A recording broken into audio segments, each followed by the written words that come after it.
Welcome back, I'm the Watch Nerd. On this video, we're going to talk about what makes a Rolex collectible and then valuable, because they are two separate things. There are some Rolexes that are collectible and not as valuable as you would think, but all Rolex has value, and that's pretty special because a lot of watch brands don't have that typically throughout the entire collection. And I have two pieces in front of me, but before we do head into it, I do want to keep announcing my Chanel chain giveaway. I'm going to be giving out this chain as soon as we hit 1,000 subscribers. So if you want to be entered, there is the 4 steps in the description below. Now I'm going to flip you around and then we're going to head really into these two pieces because they're on separate sides of the spectrum, right? They're both very, one is not as rare as the other, but they're both pretty rare. So I'm going to talk about it, and I'm going to talk about why they're worth so much money. Why is there a demand for both of these pieces? Now, first flipping ourselves around, let's just talk about what these pieces are. Now, this is a pre-ceramic, you can tell in-house because of where the second hand is. It is at the 6 o'clock position instead of the left-hand corner over there. So that would be Zenith. So yes, this is the, it's the in-house version, which I'll be honest, doesn't trade for crazy like Zenith, and it also doesn't trade like ceramic. But I think if you want to steal Daytona, this is probably the best way to get into it right now. Unless you think the market's going to crash, that's a completely different story. And we're going to talk about that in a future episode because I would love to talk about this. And on the other side, this is, you can never say this is a value prop because they're so limited made. On this piece. This is an 18038 reference, and it's all factory set. Now there's another version with not factory set, and I've talked about that on this channel. It's with when there is no baguettes and stones, it's just aftermarket, which they'll insert the diamonds on the pyramid. And that, I personally think that just ruins the entire watch, in my opinion. But as you can see, yes, it is quartz, but it's a very, very special quartz. An average Oyster quartz costs you around $8,000, depending on the condition. Most of the bracelets fall apart. I just want to show you for reference, this does not. This is very, very sturdy, very little wiggle room. Really, it was treated very nice, this bracelet. As you can tell, it's not very used that much. Now, it's completely made out of 18 karat gold, and that's not where the value comes from, though, in this piece at all. The gold alone will cost you, will cost you a pretty penny, but it will not cost you as much as the watch. You are definitely paying for the watch and not the gold. And I always want to say that about gold pieces because some people think you're really buying it for the gold. Certain watch companies, yes, but Rolex, you will never just buy it for the gold. You're buying the Rolex for the Rolex. And I just want to talk about why these pieces here, what makes them so unbelievably expensive. A rare, I said rare in the intro because this is rare.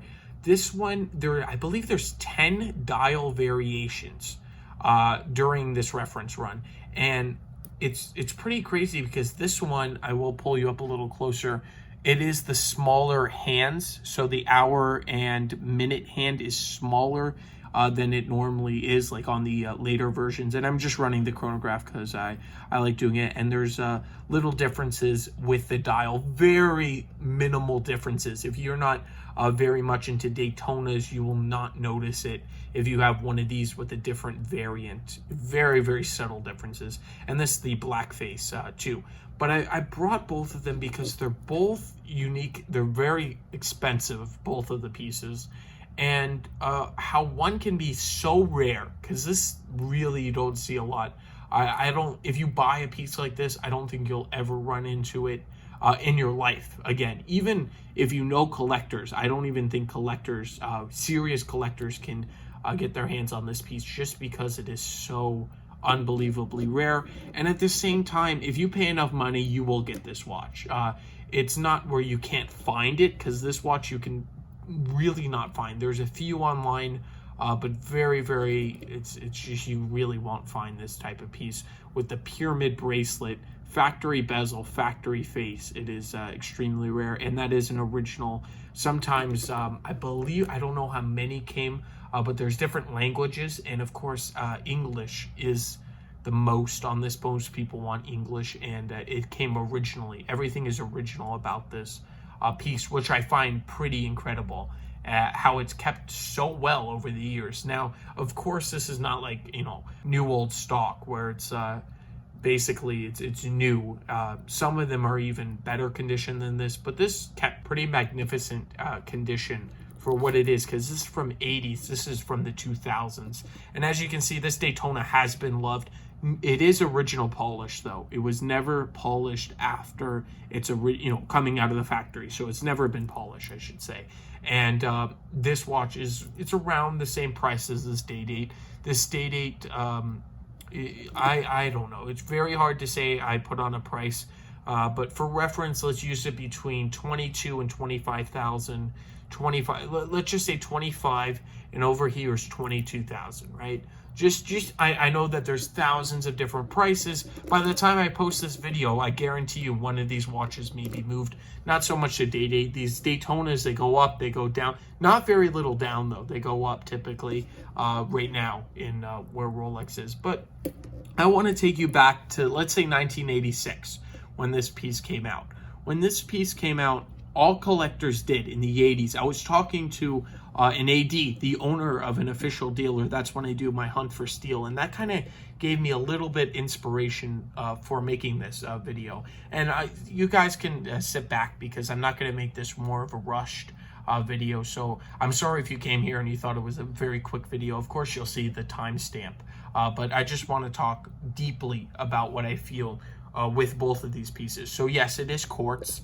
And I have talked about this piece extensively on this channel, but I really taken the time to really explain what this piece is. Now, we have other Oyster quartz, and I've shown them in other videos, but never as special as this piece. It's truly iconic, honestly. It's something that the day date itself, if you took the day date, let's say 1838 or 18038 with Sapphire and 78 when that came out, it does not look like any other day date you would buy. It just doesn't. Even the Oyster quartz regular version does not look like this with the pyramid, with just the amount of detail Rolex put in to this collection. Just this whole collection. And it failed. It really did fail. It sat in ADs. Nobody wanted quartz. This piece now, the day dates were collectible, so I bet some collector picked this one up. But just the regular Datejust in Oyster quartz, it just didn't sell. And the steel craze didn't really start till, what, 5-10 years ago. And I know that's crazy to think about because Rolex was always collectible. Since the 70s, 60s, Rolex was a brand that kept their value. People loved Rolex. It was something that people thought of, and it was typically Datejust or day date. That's typically what the collectors wanted. Then comes along the 80s starting to shift. No, 80s was still all day dates. I shouldn't say 80s. Late 90s, 2000s still were like Datejust day dates, and then 2010 really was the era. Above that, steel was just hot like crazy. It became something like a tool watch. People started realizing Paul Newman's, before this, was nothing in the 80s. Paul Newman's just sat around, did nothing in the ADs. Secondhand dealers, gray market dealers could do nothing with Daytonas. Paul Newman's, any version of the Daytona, they really couldn't sell.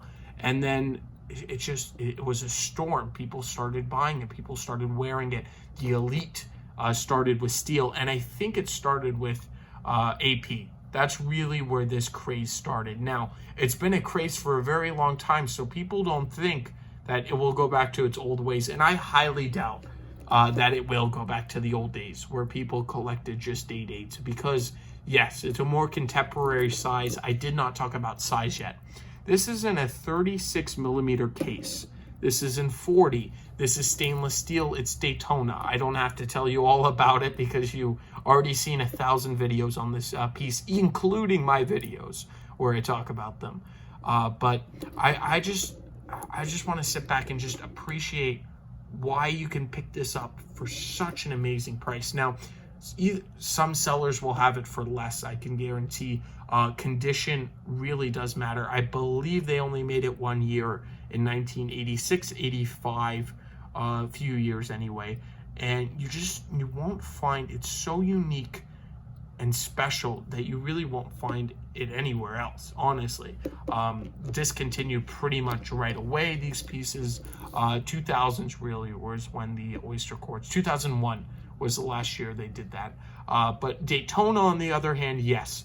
Daytona ran this version 15 years production. That's a long time, not extremely long. You know, of course, there's other ones that are less, but that was a pretty long time for the reference to run. And I know, look, it's proven, right? It's really proven. But I think there's going to be a wake-up call. I think some of the collection will get hit, not maybe necessarily Daytonas, but Submariners, to keep their value so much. And you have to realize Rolex is making a lot of these pieces, the new ones. These are all discontinued, both of these. But let's just look at the one on my wrist, right? This is the 41 millimeter stainless steel Submariner. You can pick it up at retail. This is the date version for $91.50. That's what it is, USD. I'm talking all this US dollars, right? And you can flip it. People want 15, 16 for it, right? And right now, of course, is very hot. It's the top thing, and it's beautiful. Don't get me wrong. I love this watch. But for me to spend a dime over retail on one of these pieces is just insanity. It's really insanity for me to think about. So this is, I love it. I'm wearing it, as you can see. Beautiful. It's case. It's brand new. It's like it's brand new. That's what it is. And it's fantastic. But we have to realize Rolex just released this, this year? They're going to keep this probably for a long time, I should say, because nobody knows their production numbers. Nobody knows what they're thinking. It's just the facts. Nobody really does know what Rolex is always thinking about. But to have this piece trade for such a premium is insanity, just to me. I understand, look, there's more people getting into Rolex than Rolex produces, and I think they like that, what they're doing. But at the same time, with all this influx in money from the Fed, this and that, the people are buying watches. But at the same time, if it does take another hit, if it does go down substantially, I'm not saying the people that the wealthy, they're going to keep these pieces, but there's certain people that are not as fortunate as these wealthy people that have Daytonas, that have Submariners, the lucky ones that pick it up at retail. And when they realize, God forbid they lose their job, there's something happens, boom, you start seeing a bunch of sellers. This happens in the stock market, and then it's a dip. I'm not going to say it's going to crash like everybody thinks, but I think Submariners are going to have a slow decline. I think they are. I think Daytonas too, brand new ones, not this. I think it's not going to move so fast, the discontinued. But I do think the newer ones, yes, they're going to, eventually, as long as Rolex keeps making it, there's more in the world. It's just a fact. It doesn't matter how they get into the world, but they do get into the world. And flippers, you have to understand, with certain pieces, not so much the day dates, I don't feel. Maybe the day dates. I know the Stella dials, but flippers keep these Daytonas, especially the new Submariners, to create more demand. The dealers do this, not the flippers, I should say. The dealers keep these pieces just to create scarcity, and it happens. Paul Newman's too. If you found out how many real Paul Newmans are in the world, I don't think people would go out and spend crazy amount. Of course, Paul Newman is a very special watch. They don't make them. They haven't made them for a very long time. So I don't think those are going to go down like what I think the ceramics ones will. But at the same time, I am going a little on a tangent here. So it's just, this is a fun video to me. I know most of you probably turned out. I know most of you, if you don't like this subject, you're not here anymore. But it's just, it's something that you can really never predict. Trends go, not even, just think about it. Right now, the Oyster Perpetuals are going for premium. The regular version, people are asking for a premium. That is just insane. You know how many Oyster Perpetuals Rolex are going to make. It just came out this year. It came out with this new Submariner on theirs. It came out the same year, and it's going for a crazy premium. Now, the Stella dials, I get, it's going to be less production, but still at the same time, you know, looking at this, why go and spend, because it was 25,000 US dollars when the new Submariner came out. That's what dealers were asking, and I don't understand, but they were getting it. They were getting 25K at the beginning. Why go, look, I know each person has, you know, a particular set of what they want and everything, but why go buy this ceramic, you know, brand new, which are going to make thousands. There's no doubt they're going to make thousands of these pieces, at least, maybe even in the tens of thousands. So they don't release production numbers, I get it. But why go and pick that up when you can pick up something as special as this, or even this Daytona?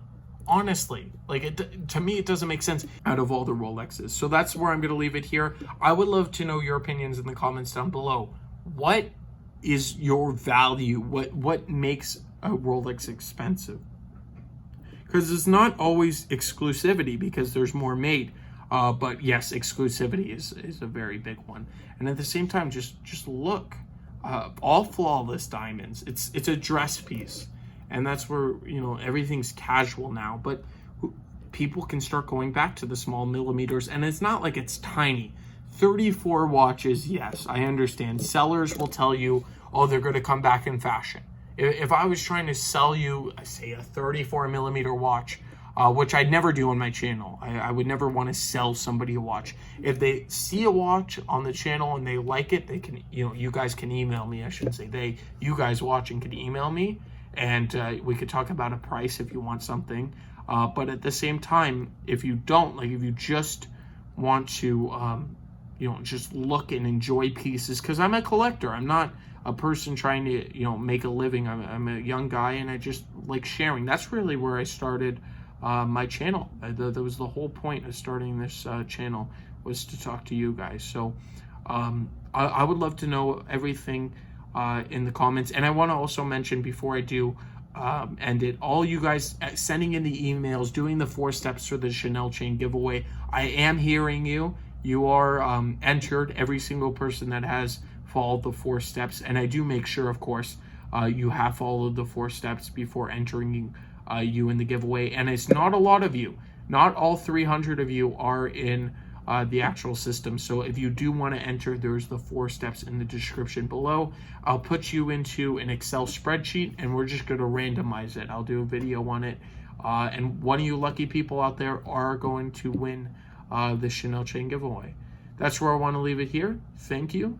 And I will catch you in the next one. Have a fantastic day.